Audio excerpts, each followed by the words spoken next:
In the 10th and final year of the Trojan War, the Greek hero Odysseus devised a plan to break into the high walls of Troy. This plan involved the construction of the infamous Trojan horse, which was loaded with Greek soldiers and presented to the Trojans as a peace offering. The Greek army sailed away and hid behind a nearby island, waiting for night to fall. Under the cover of darkness, the Greeks returned, and the soldiers hidden in the Trojan horse opened the gates of the city. Death and destruction ensued, with only a small fraction of the city's population escaping to the safety of nearby Mount Ida.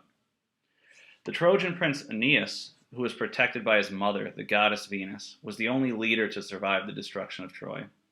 He carried his crippled father Anchises and his young son Ascanius out of the burning city, and led the surviving Trojans on a 10-year journey to find a new home.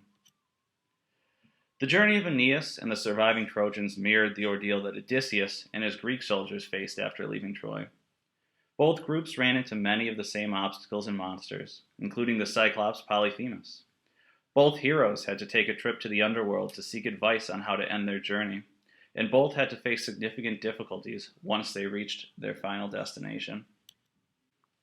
Aeneas was destined for Italy, and when he arrived, he was initially greeted warmly by the locals and their king Latinus.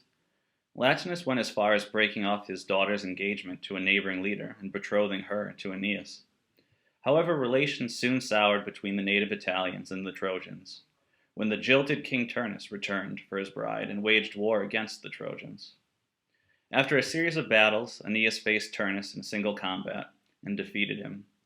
He married the daughter of Latinus and became the king in his own right. The area of Italy that Aeneas now ruled was called Latium.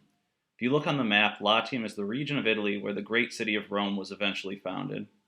In fact, the reason that we call the language spoken by the Romans Latin and not Roman is because of Aeneas and his mythical kingdom in Latium.